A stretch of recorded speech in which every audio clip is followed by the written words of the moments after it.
Conversemos, un programa de AFACAD VB. Un nuevo capítulo, esta vez con un tema bastante interesante como todos los que hemos tratado. ¿Cierto, Mariana? Buenos, ¿cómo está usted? Interesante y contingente, diría yo. Hola, Cristina.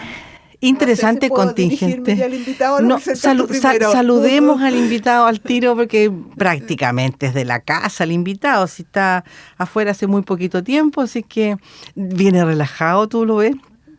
Viene tranquilo. Don Rubén Orellana Live. Se pronuncia Live. ¿Cómo está usted, don Rubén Orellana? ¿Cómo va esa nueva etapa de su vida? Feliz, pues, ¿qué quiere que le diga? Estoy feliz, pues realmente contento. No echo de menos a la universidad. Vengo todos los días en todo caso. Entonces, ¿cómo la va a echar de menos? Pero vengo al gimnasio, vengo a otra cosa. Eso también es parte de la vida, así que... Pero muy bien. Qué bueno. Muy bien. Contento. Bienvenido a esta... Muchas gracias por la invitación. Círculo de conversación habitual ya desde AFACAD.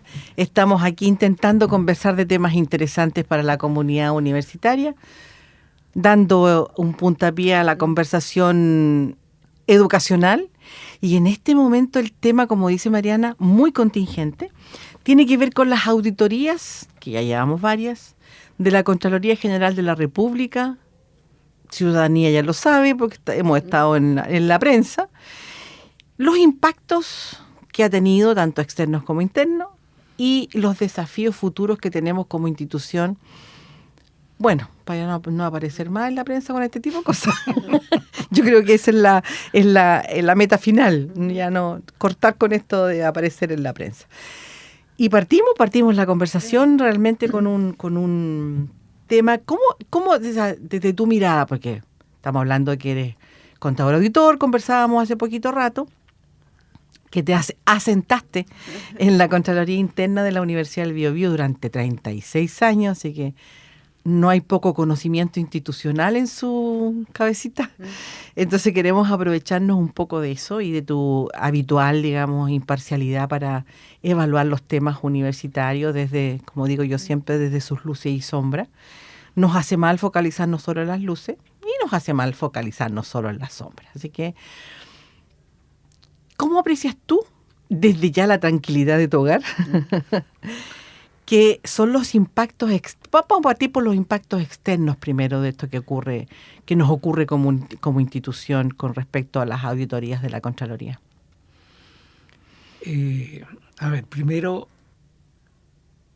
creo que es necesario señalar que la Contraloría General, cuando hace auditorías desde la perspectiva legal. No se mete en el mérito de las cosas, no tiene facultades para ello. ¿Ya? Control de legalidad. Control de legalidad. Entonces, cualquier cosa que la Contraloría señala en el informe es porque se contraviene a alguna norma. ¿Ya? Ese es el principio. El mismo que aplicaba yo cuando trabajaba en la Contraloría Universitaria, porque ese es el punto. ¿Estas auditorías se realizan regularmente? ¿Se realizan a raíz de alguna denuncia? No. A ver, la Contraloría General tiene una unidad de planificación de trabajos, ¿ya? Y ahí es donde se planifican las auditorías de carácter nacional, regional o local, ¿ya? El año pasado, por ejemplo, nos tocó participar en una auditoría dirigida por la Contraloría General de la República, que todos conocemos, que fue la de licencias médicas, en que la mayor parte de la pega de la auditoría la hicimos en las unidades de control interno de cada institución.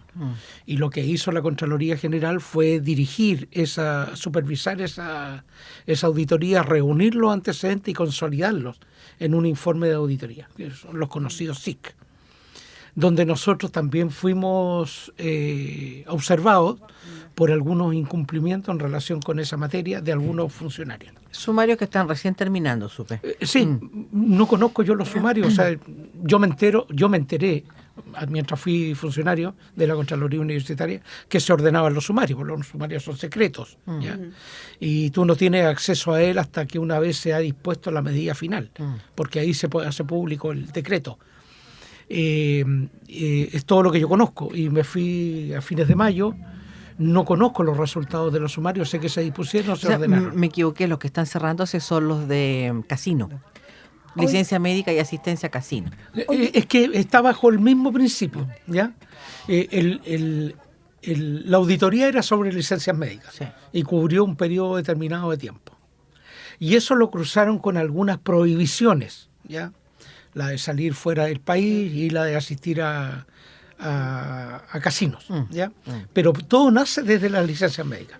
La licencia médica puede estar bien o mal extendida, pero tiene una justificación para faltar, ¿ya? Claro. La pregunta es qué hace con dónde faltar. Esa es la pregunta, ¿ya?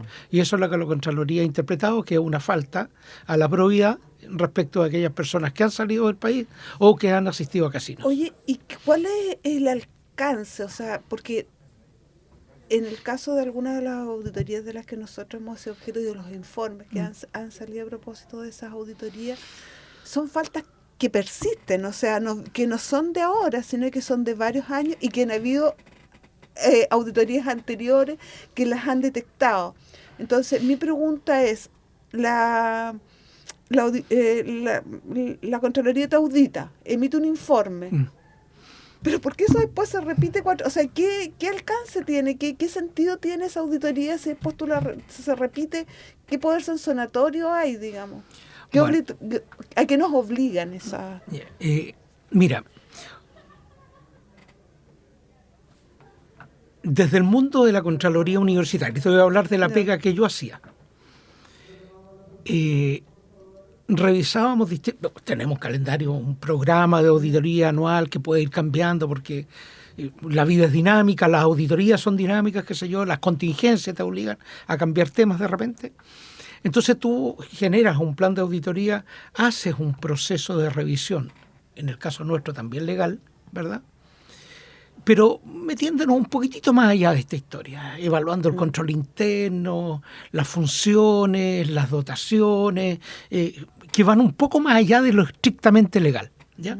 Pero es para armar el contexto donde se supone que nosotros vamos a informar. Se obtienen hallazgos de auditoría, se ponderan, se evalúan y se emite un preinforme de auditoría, donde tú dejas todos esos hallazgos, ¿de acuerdo?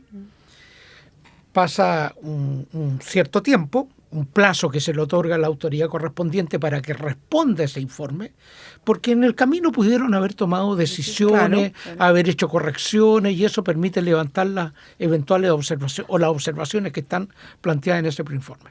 Y luego se emite el informe final. Ese es el informe que en realidad tiene el mayor peso, porque quedan asentadas las observaciones como definitivas. Con esas observaciones, así, la universidad, nosotros le decimos a la autoridad, en este caso al rector y también al Consejo Superior, oiga, esto es lo que está pasando, y la autoridad tiene 1 mes, 2 meses, 3 meses, 1 año de plazo para adoptar las medidas suficientes para resolver estas observaciones. Me imagino que dependiendo de lo que hay que corregir. Obviamente. Hay cosas que son claro, más cortas que hay otras. cosas que son urgentes y que el plazo que tienen es de 1 mes, 2 meses, 3 meses. Bueno, eso es lo que nosotros podemos hacer. Más allá no podemos hacer. Pero cuando dicen nosotros es Contraloría Interna. Contraloría Interna, sí. Okay, Contraloría Interna. Todavía tengo sí. la tengo aquí. ¿Cuál es la diferencia con la regional en ese mismo proceso? Hasta ahí ninguno. Ya. Hasta ahí ninguno. Aquí pasa exactamente lo mismo. La Contraloría General hace el mismo proceso que hace la Contraloría Universitaria. La diferencia está en que la Contraloría General de la República, ¿sí?, a través de la regional, ¿sí?, tiene la facultad de ordenar. Ah, ya. Nosotros, la Contraloría Universitaria, no tiene esa facultad. Como que sugiere. Bueno, sí, sugiere. Hoy día en el Estatuto de la Universidad hay una cláusula, hay un artículo que indica que el Contralor hoy día puede. Con el Estatuto nuevo. Con el Estatuto nueva nuevo. Gobernanza. Solicitar que se inicien sumarios administrativos. Perfecto. Puede solicitarlo. La autoridad pondera si lo hace o no. Claro. Antes ni siquiera podía solicitarlo. Era una sugerencia. Cuando te refieres a la autoridad, dice al rector. Al rector. Okay. Pregunta, ¿tú estás diciendo que estas auditorías internas se habían detectado estos problemas que ahora... ¿En la auditoría interna? Sí, en la auditoría absolutamente. Interna. O sea, nosotros la universidad tenía pleno conocimiento de lo que estaba pasando. A ver, en el tema de perfeccionamiento, creo que es público, no tengo por qué negarlo. La primera auditoría sobre esa materia se hizo en el año 2009, cuando era rector Hilario Hernández. ¿Ya? La última rectoría. Sí, y ahí se detectaron. Ahí se detectó y se planteó el mismo tema: falta de ceses de patrocinio, no cobranza, falta de control interno. Claro, claro.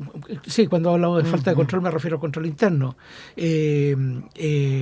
Dilación en la emisión de documentos, etcétera, una serie de cosas. Falta de actas y documentos administrativos. Todo eso, 2009.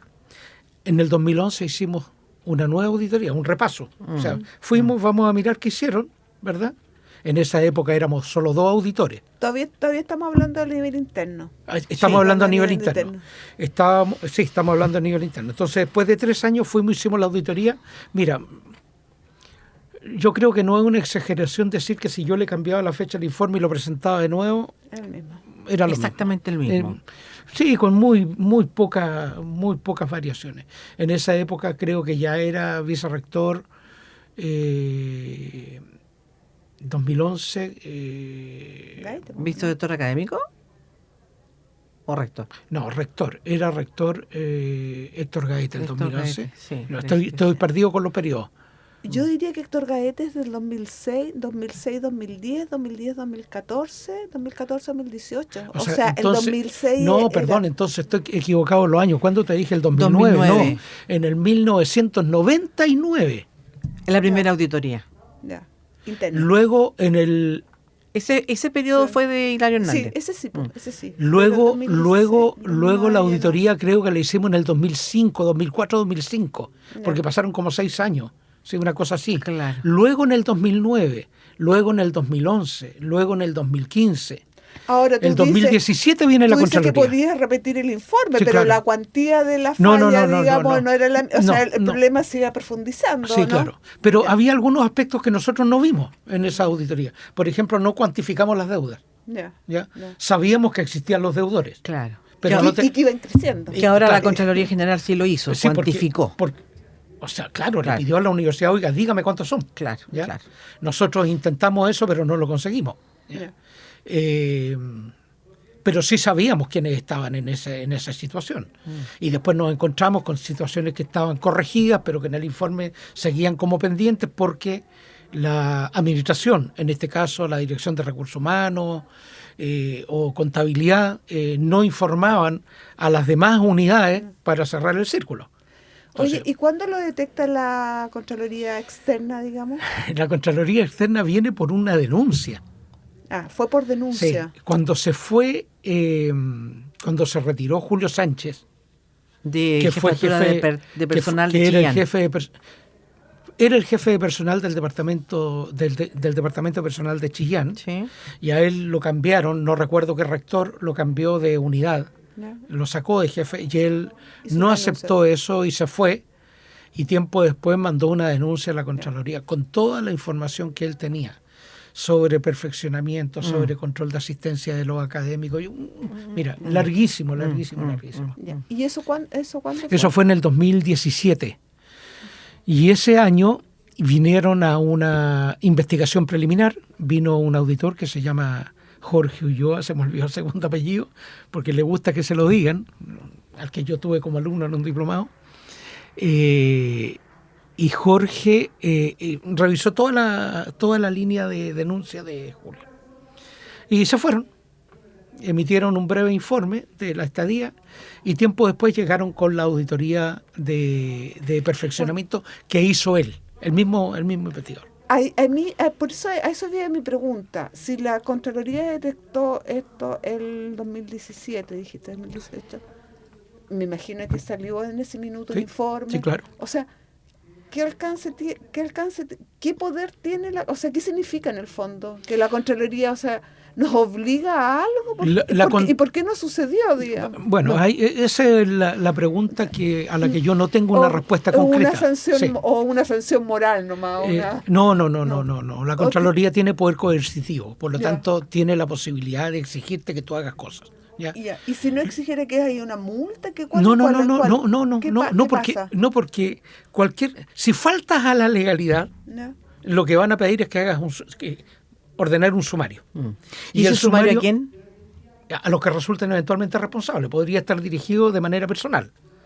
Pero como aquí hay una cadena de producción que tiene que ver con el perfeccionamiento, están el jefe del departamento, el decano, el comité de perfeccionamiento, el vicerrector, que es el presidente del comité, el rector, la dirección de recursos humanos, la jefatura de personal, ¿verdad? Hay una línea que produce todo el resultado que se ve finalmente en un decreto, al proceso y las personas que se vean involucradas. La última es de la autoridad primera, digamos. ¿Cómo? Que la responsabilidad última al final Bueno, en el sumario que hizo la Contraloría General, a raíz de eso, la responsabilidad se le atribuyeron al jefe de personal de Concepción, Amador Ramírez, en esa época, recuerdo. Y a una funcionaria que era la persona que tenía que escribir los decretos, ¿ya? Y a ellos fueron los que sancionaron. El fiel ejemplo de que el hilo se corta por lo más delgado. Claro. Ahora, una consulta. Pero esa es la sanción en el fondo, lo alejan, lo sacan del cargo, digamos. Claro, eventualmente, pero el sumario determina la responsabilidad. Es el sanatorio de la Contraloría. Sí, todo el resto es gestión. A ver, tengo que mejorar el sistema de control interno, entonces tengo que poner nuevos controles para que la cadena de producción no se frene. ¿De acuerdo? Establecer plazos, establecer responsables, etcétera. ¿De acuerdo? Pero eso es gestión. Y la Contraloría no tiene facultades para meterse allí. No. Lo que puede decir, y como lo dice en este último informe, que hay debilidades de control interno. Falta de control interno. ¿Por qué? ¿Por qué se demoran, 10 años en dictar un cese de patrocinio? Así es. Si 10 años que puede encontrarse con que el funcionario ya no está. Bueno, y eso ha ocurrido, ¿verdad? Eso no impide cobrar. Ojo, no impide cobrar. Pero ¿por qué 10 años? ¿Por qué desde que el comité de perfeccionamiento... Cuando tú dices cobrar, ¿qué tiene que cobrar qué? El cese de patrocinio No, implica... pero la deuda que eventualmente dejó el funcionario. Me imagino, ya se detectó que había una falla del jefe de personal, ponte tú. Ya. ¿A quién y por lo tanto que hubo un detrimento, en el se le cobra a ese funcionario? Lo que no cobraste en términos de dinero en efectivo de que la persona con el cese de patrocinio tenía que pagar. No, es que voy al tema. No me meto en el tema personal, ¿ya? No me meto en el tema personal, sino que en términos generales. O sea, si tú no cumpliste con tu obligación, te sacan del cargo y esa es tu sanción. No necesariamente, depende del resultado del sumario. Claro, depende del resultado del sumario. Ahora, porque el sumario tiene una serie de resultados posibles. Claro, si tú ejerces un cargo de exclusiva confianza o sirves un cargo a través de una asignación de función, que son distintos, ¿verdad? Claro, el rector tiene la facultad de cambiarte, sin ningún problema, ¿ya? En el caso mío, yo era jefe del Departamento de Auditoría Interna, pero mediante una asignación de función, porque el cargo como tal no existe. Hoy día está contemplado en el estatuto, pero no está creado. ¿Ya? En la planta de personal aún no está. Eso es una modificación que hay que hacer ahora que viene la segunda parte, ¿verdad?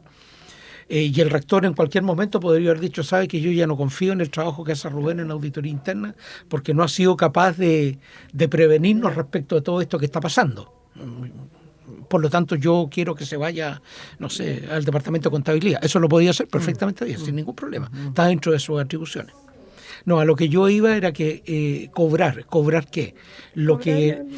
Cobrar el perfeccionamiento inconcluso. Y el responsable de ello es el académico que no cumplió. Claro. ¿De acuerdo?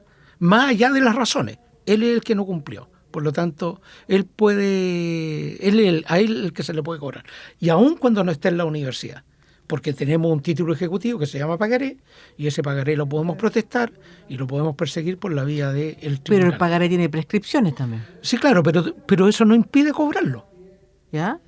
¿Qué es lo que permite la prescripción? Asumir que la deuda no existe, ¿verdad? Que ya prescribió, no tengo derecho a cobrarla. Pero la universidad no puede dejar de cobrarla. Entonces, no es la universidad la que va a alegar la prescripción, debería ser el académico. El académico que debe. Entonces, la pregunta aquí se torna de otra naturaleza, es una conducta moral. Claro. Yo en realidad incumplí una obligación. No tengo ninguna obligación legal de pagar, pero moralmente, Sí, ¿tengo claro. o no que pagar? Claro. ¿Ya? Esa es la pregunta O que sea, un deber moral que te asiste desde el inicio, digamos. absolutamente. Desde que firmaste la aceptación pero del obvio. patrocinio. Que no debería Pero haber sido obvio, necesaria la siempre, intervención de la Contraloría. siempre, ¿te das cuenta? Entonces, claro, legalmente yo no puedo hacer nada. De hecho, la universidad, después de ese primer informe que sacó en el 2018 la universidad, la Contraloría Regional, la universidad demandó, no recuerdo cuántos fueron los casos, 40, 50 funcionarios de la universidad que no habían cumplido con su perfeccionamiento. El número lo invento porque no lo recuerdo. Y creo que los perdimos todos por prescripción. Claro. Por eso Todo. hablaba de la O sea, prescripción. perder significa que la universidad no puede cobrar absolutamente nada. Yo no Claro. soy nadie para darle un ejemplo moral a alguien, pero yo habría negociado con la universidad. Claro. Porque claro, yo la verdad es que no cumplí, po. Y tengo algo que hacer con respecto a eso. Pero además la institución no cumplió. no, Porque la o sea, prescripción emerge por dilación del cobro. O sea, hay responsabilidad objetivamente, individual y ahí hay es donde está, responsabilidad ahí es donde institucional aparece también. la responsabilidad de la Ahí universidad. está, claro. Y eso es lo que a través de los sumarios se debe de determinar. Claro, porque si yo no cobro y demoro el cobro, viene la prescripción. Si yo cobro oportunamente, la prescripción no existe. Claro. Ahora, una pregunta técnica que siempre he tenido la duda. Cuando la responsabilidad de todo este tipo de cosas recae, el sumario que sea y los motivos que sea, recae en el rector, ¿quién sumaria al rector? Buena pregunta, yo no tengo una respuesta. Porque, mira, para poder hacer un sumario, cuando hay...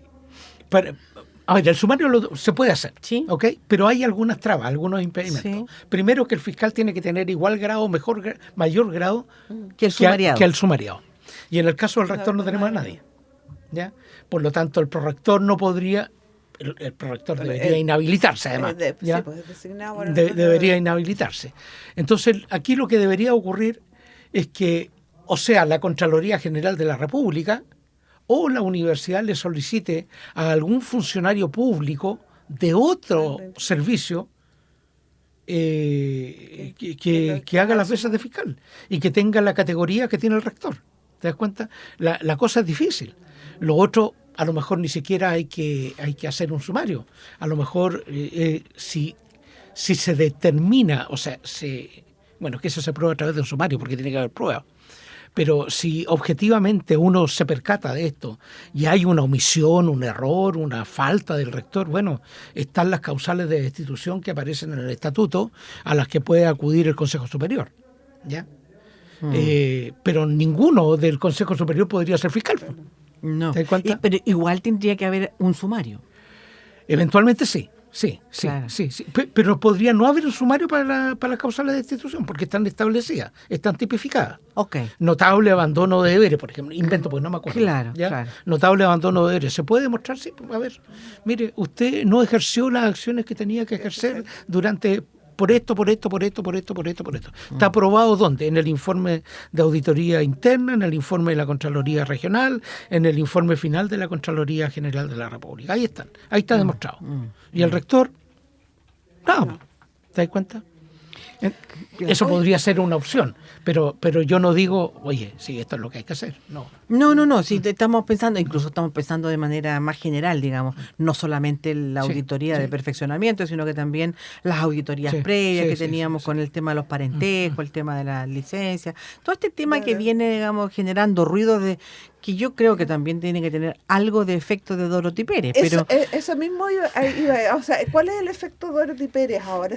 ¿La Contraloría está más estricta? ¿Deberíamos esperar que esta hora de verdad se solucionara, digamos? ¿O vamos a tener, o podría pasar que en 6 años más nos auditan de nuevo y encuentran la misma... Mira, poquito antes que la Contraloría iniciara la auditoría sobre licencias médicas, nosotros habíamos hecho auditoría sobre licencias médicas. Habíamos detectado una serie de cosas. Y una de las gestiones que yo hice fue escribirle un correo electrónico al director de la... se me olvida la unidad de ellos de extranjería de la Policía de Investigaciones, ¿Ya? preguntándole precisamente sobre eventuales salidas de funcionarios del país, ¿ya? Con una lista acotada, que nosotros suponíamos, no conocíamos con certeza. Y la respuesta que me dio la Policía de Investigación, el Departamento de Extranjería, fue que esa información no la podían proporcionar, ¿ya? Salvo que fuese a través de la petición de un fiscal de un sumario administrativo. Claro. ¿Ya? Listo. Entonces la Contraloría Universitaria no tiene las herramientas que tiene la Contraloría General, que se puede colgar de la base de datos del registro civil y establecer los parentescos, por ejemplo. Nosotros podríamos haberlo hecho a través del PERSUB, pero el PERSUB tiene una debilidad muy grande en cuanto a la calidad de la información que tiene. Sí. Entonces a nosotros no nos resulta confiable, ¿ya? En el PERSUB aparece, y voy a poner un ejemplo concreto, que yo ingresé en el cargo de jefe de auditoría, cuando la verdad que yo llegué el año 90 como jefe del Departamento de Organización y Procedimiento en grado 12, y figuro ahí en mi hoja de vida como jefe de auditoría interna, grado 7, creo que jefe de departamento de grado 7. Entonces le falta información. Y esto porque cambiamos el sistema, pasamos del sistema VAX a este otro, y la información del VAX aparentemente se perdió, algo por el estilo. Entonces no resulta confiable para muchos casos. Tú supiste que ahora compraron una base de datos pero ha generado un montón, porque nadie tiene muchos errores, digamos. Exactamente, yo creo que nadie validó esa base de datos. No. Entonces te encontraste con que funcionarios tenían hermanos que nunca han sido hermanos. Así es. O se encontraron con nuevos hermanos, o yo me encontré con que mis tíos fallecidos son parte de las inhabilidades que... Claro, entonces, claro. No. Sí, o sea, no. es que y me faltan primos. En el fondo yo voy a la pregunta original que hacías tú delante, Mariana, en el sentido de ¿qué pasa con UBB que no enmendamos? Yo tengo un diagnóstico sobre eso y puede resultar polémico, pero... Esa es la idea de este programa, generar ideas, generar reflexión. No, es que la idea, si la idea es muy sencilla, la respuesta es muy sencilla. Yo digo que aquí lo que falta es voluntad política para resolver los problemas. O sea, cuando tú dices, y me refiero a voluntad política de política universitaria, sí. desde el rector hacia abajo. Sí. Es incomprensible que un tema esté durante 4 semanas, 6 semanas, 8 semanas, 1 año, 2 años, 5 años, 10 años, sin resolverse porque alguien no toma la decisión. Claro. ¿Te das cuenta? Te voy a poner un ejemplo concreto. El control de asistencia a los académicos. Que lleva años. Pero añísimos.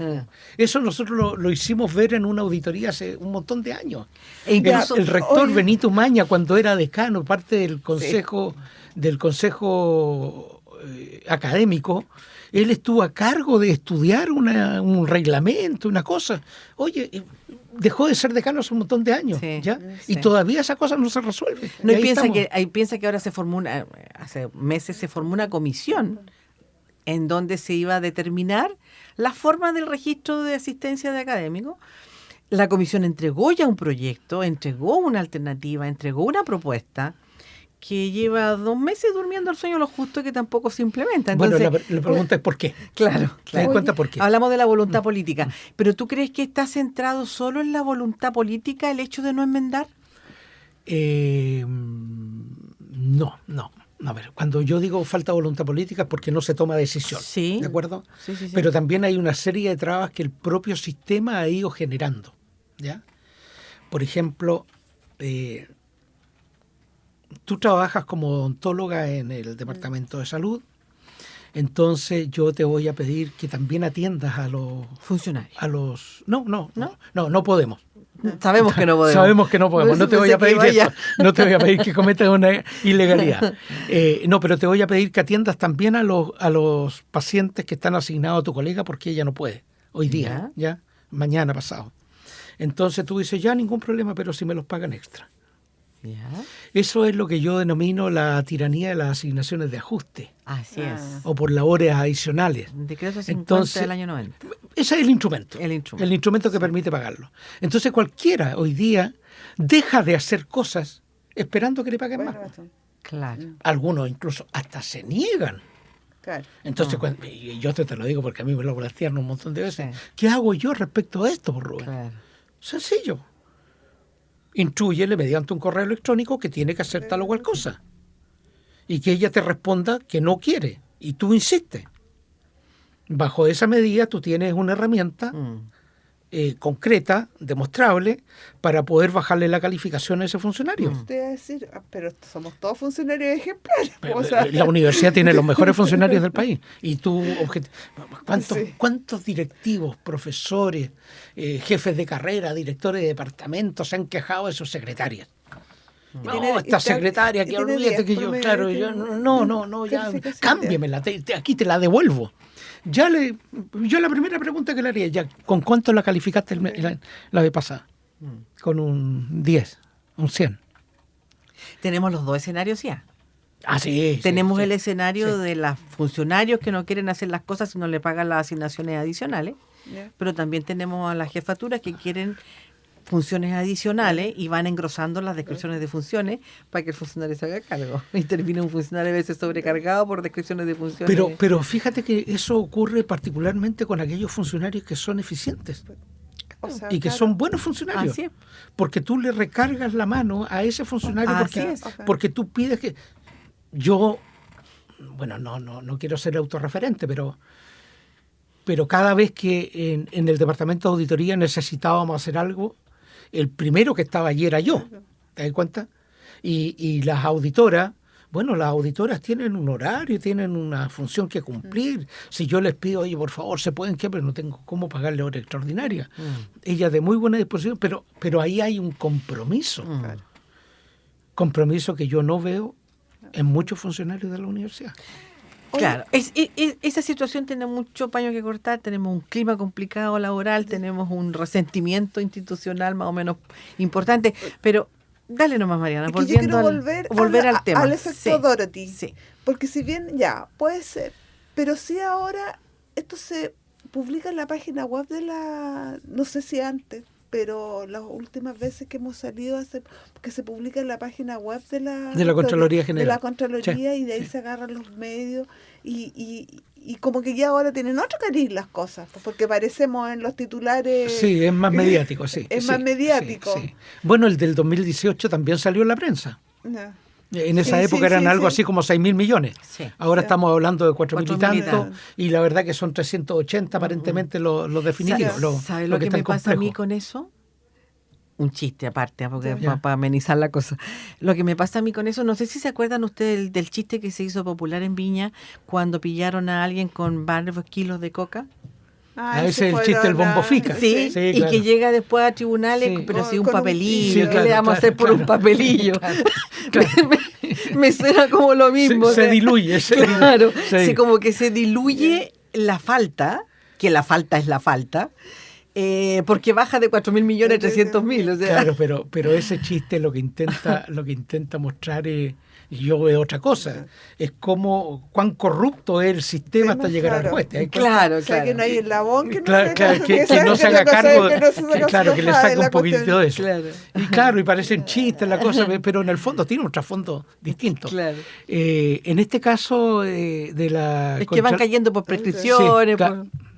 Bueno, pero en el chiste alguien obtiene algo. Sí, claro, si el sentido profundo es otro. Es otro. Sí. Pero acá no, acá solo hay una falta de hacer. Así es. Hay una dilación en lo que yo tengo que cumplir. Ahora, ¿puede haber algún interés particular detrás de eso o personal? No lo sé. Nunca he estado metido en la cabeza del rector, aun cuando yo sé de algo que no puedo repetir por razones obvias. Además, el rector no tiene cómo defenderse porque Hilario ya no está. ¿Verdad? Entonces no lo voy a decir. Pero claro, la percepción que uno tiene respecto de las no sé cuál es la palabra correcta, de los beneficios que obtienen los académicos, son distintos de los que perciben, por ejemplo, los del mundo no académico. ¿Te das cuenta? Entonces, pareciera que, bueno, yo con algunos colegas, amigos académicos de la Facultad de Ciencias Empresariales, hablamos del Olimpo. Sí, Sí, pues. ¿Ya? El paraíso académico. También. Entonces, claro, ellos están en el Olimpo, nosotros estamos en el inframundo, por llamarlo de alguna manera. Oye, pero ya a ver, volviendo al impacto mediático, ¿tú crees que eso, porque pareciera que las cosas no se asumen hasta que aparecen en los medios, pues, o sea, los informes nosotros nos llegan... Nos enteramos por la prensa, dices claro, tú. claro, o sea, parece que el impacto real llega cuando la cuestión aparece en la prensa, po, y no que el problema es que estamos desde el 2009, 2000 no sé cuánto, Pasando problemas. siglo pasado. Sí, igual, claro, incluso, sí, precisamente desde el siglo pasado. del siglo pasado, Mira, una falla, y ahora como que nos espanta tanto cuando... Porque nos espanta un problema de imagen en el fondo, no un problema del contenido, del fondo. a ver, bueno. yo creo que este informe es más duro que el que tuvimos en el 2018. Ya. Porque la Contraloría se hace cargo de cosas que en esa oportunidad no lograron hacer, ¿ya? Ahora hablan de un eventual reparo. Un eventual reparo significa iniciar un juicio de cuentas y alguien va a ser responsable de ello. Significa que alguien va a tener que pagar de su bolsillo una cierta cantidad de recursos que se logren demostrar en ese lugar, ¿ya? En ese juicio. Ese juicio lo lleva adelante la Contraloría General de la República, el juez es el subcontralor, ¿ya? Él es el encargado de los juicios de cuentas, pero para eso tiene que haber un reparo. Yo creo que eso fue lo que buscaron en la primera auditoría y no lograron cerrar eso. Y ahora aparentemente, pero dice un eventual reparo, o sea, significa que todavía hay algo que no permite señalar con certeza que hay alguien específico responsable. Porque la pregunta es, ¿quién es? ¿Ya? El juicio de cuentas va a ser al pagador. Y el pagador es el que firma el cheque. Claro. ¿Te das cuenta? O sea, podría aparecer aquí implicado la jefa del Departamento de Contabilidad y Cobranza y el director de Finanzas, que son los que normalmente firman los cheques. Eventualmente el vicerrector de Asuntos Económicos, si es que alguno de los otros no pudo firmar, porque son segunda firma, Claro. o la segunda firma. Pero, ¿y todo lo otro? Entonces, en concreto, respecto de tu pregunta, las auditorías y las observaciones son oportunidades de mejora. Siempre. No. Tenemos que mirarlo Siempre, desde esa perspectiva. pero no se mira así. Pero no se, claro, no se ve. Entonces yo tengo algo que hacer.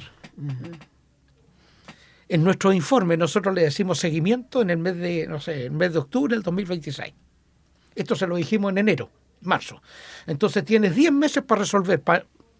Y llegamos en octubre a mirar y nos piden plazo. Exactamente, claro. O sea, a ver, ¿qué pasó? Está exactamente Sí. igual todo y en foto. Claro, es justo. Entonces, ¿qué pasó? O el día a día me come toda la actividad dentro, porque también nos evalúan por el trabajo diario, ¿verdad? O sencillamente no tengo la capacidad de gestionar adecuadamente el tiempo, o no tengo la capacidad de priorizar cuáles son las cosas, sacar lo importante de lo urgente, ¿verdad? Y dedicarle a varias cosas. Entonces, no sé, pues, entre las 8 de la mañana y las 10 de la mañana, los que llegan a esa hora podrán dedicarse a una tarea específica. Es como el horario de estudio que nos hacían firmar o nos hacían completar cuando éramos niños, ¿verdad? En mi época por lo menos sí se hacía, hoy día no tengo idea. Ya no tengo niños chicos, veo a mis nietos, pero no los veo de esa manera. Y tú colocabas que entre las 3 y las 4 de la tarde voy a estudiar matemáticas, Claro. entre las 5 y las 7 voy a estudiar historia, Claro. etcétera. Entonces, generarte un calendario diario de cosas. Yo llegaba a las 7:30 de la mañana a la universidad, 25 para las 8. Aquí habíamos algunos con los que nos encontrábamos todos los días. La mejor hora para trabajar para mí era entre esa hora que llegaba y las 9 de la mañana. Porque no te interrumpen. Porque tenía todo el tiempo para mí. Claro, llegaba una colega, me saludaba, qué sé yo, un café, listo, y yo trabajaba. Después de las 9 de la mañana empezaba a sonar el teléfono. No, nunca tanto, tampoco como que no paraba el teléfono, ¿verdad? Pero me llamaban mucho, frecuentemente me llamaban por teléfono para preguntarme cosas. Don Rubén, necesito ayuda por esto. Bueno, pero vaya a la dirección jurídica, si ellos son sus asesores. Es que, ya, a ver, pero ¿qué te pasó? Entonces me contaban su problema, su drama, qué sé yo. Yo le decía, mira, yo muchas veces consultas de orden jurídico. Yo soy contador auditor, no soy abogado. Claro, conozco el sistema, sé cómo funciona, creo tener algo de conocimiento jurídico. Y con 36 años decir que algo Sí, claro, podría decir, algo digamos, podía sí. decir. Entonces, claro, tú te vas por el lado práctico. Entonces, Sí. ya, pero mira, ¿qué es lo que necesitas? Necesitas dictar un decreto que diga tal o cual cosa. Ya, ¿se puede dictar un decreto para esto? Sí. Ya, ¿cuál es la forma? Esto. Y tú lo orientas. Esas Pero- conversaciones podían durar 5 minutos, media hora, 1 hora y asunto resuelto. Entonces parece que ahí hay algo que no. O porque la gente no se atreve a tomar una decisión. Vuelvo a lo mismo de antes, ¿verdad? Y te la preguntan, porque a nosotros nos llegaban preguntas, incluso de preguntas que me habían hecho a mí, le llegaban al Contralor o le llegaban a otro abogado de la Contraloría Universitaria y después le preguntaban a la dirección jurídica. Entonces, chuta, ya, ¿de qué estamos hablando? ¿Ya? Claro. Bueno, les recuerdo que estamos en Conversemos, un programa de AFACAD UBB, con Rubén Orellana en esta ocasión, conversando del tema de las auditorías de la Contraloría General de la República, impacto y desafíos de futuro. Dado que nuestro programa tiene sus límites horarios, nos gustaría entrar en este minuto en los desafíos de futuro, Rubén. Nosotros como asociación, digamos, confiamos mucho, por ejemplo, cuando en la primera auditoría del año pasado, grande, gruesa, que salió también en la prensa respecto de todo esto de los parentescos, todo esto que salió lleno de sumario, recordamos muy bien cuando se decide formar el Comité de Control Interno. Entonces ese Comité de Control Interno iba a abordar todos estos temas e iba a enfrentar los desafíos de futuro en el sentido de detectar aquellas situaciones que estuvieran de carácter irregular para poder prevenir y corregir antes de que nos llegue la lupa de la Contraloría de nuevo, porque es inadmisible que una institución siga corrigiendo porque la lupa llega y te da un informe en la prensa que es lapidario. Entonces, confiamos mucho en eso. Mi consulta puntual, y después te pregunto la del desafío de futuro de ese Comité de Control Interno. ¿La Contraloría Interna formaba parte de ese Comité de Control Interno? ¿Forma parte todavía? No lo sé. Yo como jefe Se formó el año pasado. Sí, yo como jefe del Departamento de Auditoría Interna no fui invitado a un comité de esa naturaleza. Es probable que el Contralor haya estado en ese comité, Ya. pero no tengo certeza. Ya, ok. Es probable que haya estado. ¿Sí? A mí me parece que estaba Sí, lo lógico a mí me dice que sí, pero no tengo ninguna, porque ni siquiera O sea, conozco. tampoco lo puedo asegurar, pero me acuerdo de haber hecho una nota de eso y me suena Pero no mucho sé que quiénes estaba, son. que además por lo muy súper lógico, digamos. Pues, Pero desconozco quiénes conforman ese comité. Por lo tanto, no te puedo decir nada. Lo que sí hay una medida que nace, me imagino, especulo, me imagino que de ahí es la contratación de esta base de datos para establecer las inhabilidades o las inhabilidades que puede haber respecto de distintos funcionarios de la Que universidad. salió lleno de errores otra vez. Pero sí, claro. Un intento. Pero por lo Tuvimos menos un hay un intento. intento. Entonces, ahí hay una medida que se adopta para esta historia. Lo ideal sería poder negociar con el registro civil esa base de datos. Sí, no ¿Te das como una cuenta? empresa privada. Claro, como somos servicios públicos, yo creo que podemos tener un convenio de colaboración. Habría que buscar la fórmula, ¿verdad?, jurídica para que la universidad vaya al registro civil y le diga, oiga, ¿sabe bueno, qué? pero Mire, también está esta ley de protección de datos. bueno, por es otro que, lado, o sea, a ver, y que va a tener un impacto Sí, mucho más pues, grande todavía. sí, O sea, claro. imagínate que un profesor no va a poder ver los datos de sus alumnos. Claro. O sea, ¿de qué estamos hablando? Bueno, pero a ese nivel estamos llegando. Enfrentando desafíos O sea, complejos. sí, Muy o sea, complejo, muy casi- complejo. Y casi contrapuesto. o Sí, sea, claro, Por claro. un lado transparencia, por otro lado protección de datos. Entonces, claro, te encuentras con eso y estamos allí con esa historia. Ahora, respecto a los desafíos, yo creo que la universidad tiene que asumirlos con lo que yo al principio te dije, con voluntad política. Hay muchos aspectos y yo me voy a referir particularmente al control interno. Esa es la fuente que permite salvaguardar las decisiones del rector, las operaciones que se ejecutan. Y eso tiene que tener un control interno fuerte, que no sea vulnerable, y que los distintos actores que participan dentro de esas redes de procesos, esos procesos, hagan lo que tengan que hacer. ¿Y cómo haces eso que no sea... En los diseños. Pero que no una Contraloría de Internet que no sea vulnerable, porque ver, también hay un tema ahí de que sí, la Contraloría es parte del gobierno universitario o sea... yo creo que la Contraloría no es parte del gobierno universitario. Pero ya estamos hablando de las percepciones. Ya, ya. Hay una no sé o sea, yo entiendo que el Contralor lo nombra el Consejo Superior, la Junta Directiva, el Consejo Superior. Depende del Consejo Superior. Pero a propuesta del rector. La rectoría. Sí, la rectoría propone. Digamos, sí. Entonces, pero lo bueno que tiene es que cosa... el periodo de ejercicio del Contralor Interno se traslapa con los periodos de rectoría, por lo tanto la idea es darle cierta independencia. Tengo entendido que dura 6 años. yo doy fe que el Contralor es absolutamente independiente. Claro. ¿Ya? Más allá de participar en reuniones o cosas por el estilo, en donde, porque a mí también me invitaban a reuniones. Claro. Entonces la pregunta es, yo alguna vez opiné muchas veces, oye, eso no lo podemos hacer. O sea, porque están, de repente se pasan 3 pueblos, ¿te das cuenta? Entonces, no, eso... cuando me refiero a este control interno que no sea vulnerable, que sea potente, ¿verdad? Es que las autoridades tengan claro dónde pueden actuar y dónde no. Porque las cosas no las podemos hacer de cualquier forma. Así es, pues estamos en la administración pública. Exactamente. Entonces tenemos que tener y respetar ese marco. Y muchas veces, por no respetar ese marco y por tratar de hacerlo de la forma que se nos ocurra, bueno, esa era así es. Cosas que a mí me decían en particular, si ustedes deberían desaparecer porque nos obstruyen, cuando la verdad que lo que estamos haciendo es protegerlos de que se manden una embarrada grande y que a ellos después les cueste esa historia. Pero eso, y que dentro del proceso, la línea de producción de lo que sea, de un decreto, de una referencia, de una contratación, de una licitación o de algo por el estilo, las personas que forman parte de ella estén seguras que cuando toman la decisión lo están haciendo bien. ¿Ok? Y no lo estamos haciendo fuera del marco legal. Capacitación, actualizaciones. Eso. Ahora, ¿cómo yo verifico eso? Bueno, para eso están las Contralorías Universitarias y el Departamento de Auditoría Interna. Paso al dato, si el rector me escucha, 2 funcionarios son insuficientes para esta universidad. Ahora que está fuera puedes pelearlo con bueno, hasta cuando estuve yo éramos 3 y ya éramos insuficientes. O sea, si queremos ser una universidad compleja, como dicen, y de alto rendimiento, de alta eficiencia, tenemos que potenciar esa prueba.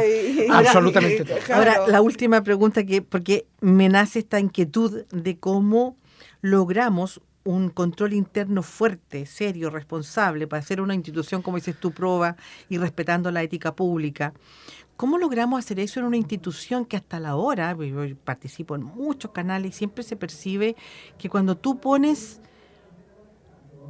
una sugerencia o una mejora que necesariamente parte con decir que lo que estamos haciendo actualmente no corresponde, está mal o hay que corregirlo, se percibe como una afrenta. Cuesta mucho ser la persona o las personas que digan esto hay que corregirlo sin tener el cartel de que estás contra la institución.